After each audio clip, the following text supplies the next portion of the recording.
Have you noticed this? The more you explain, the more they misunderstand. The more you prove yourself, the more tired you get. And then you wonder, what did I do wrong?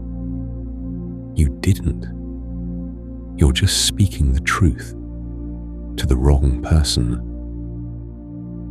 I used to believe, if I say it clearly, everything will be fine. But life doesn't work like that. People don't listen with their ears. They listen through their experience, through their bias, through their fear, through their ego. You say, I'm trying. They hear, you're performing.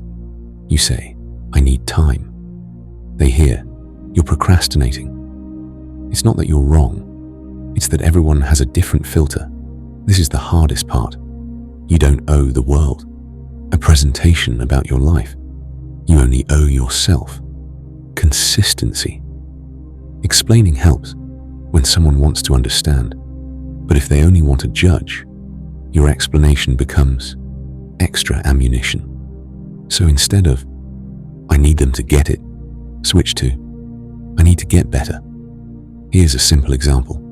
You decide to wake up early and work out. The first week is hard. You don't post it, you just do it. Then someone says, why are you so quiet lately? What's going on? You smile. You're about to explain, and then you remember, people who truly want you to win won't demand proof. You don't need to win an argument.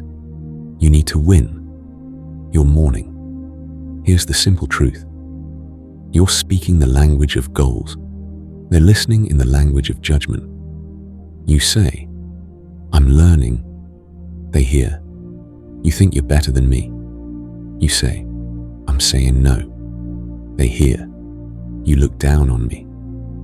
When two people use two different languages, the more you talk, the more it drifts.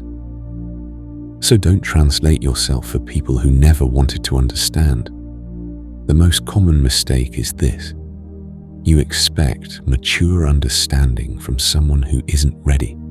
You want a respectful conversation. They want a win-lose fight. You want clarity. They want you to lose. And once you see that, you talk less, you do more. Quick recap halfway through. 1. You don't owe everyone an explanation. 2. People hear through their own filters. 3. If they don't want to understand, silence is power. Remember these 3 words: calm, consistent, forward.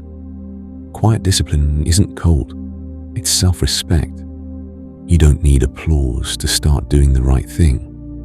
You don't need permission to try again. You do it because you know 1 year from now you'll thank yourself. And here's the best part. When results arrive, they speak for you. If you want something practical, here are 2 rules. Rule 1, talk less, do first. Before you announce a plan, live it for 7 days. Rule 2, choose your people. Save your explanations for kind, important people. For everyone else, let them assume. You can't control their thoughts. You can control your choices.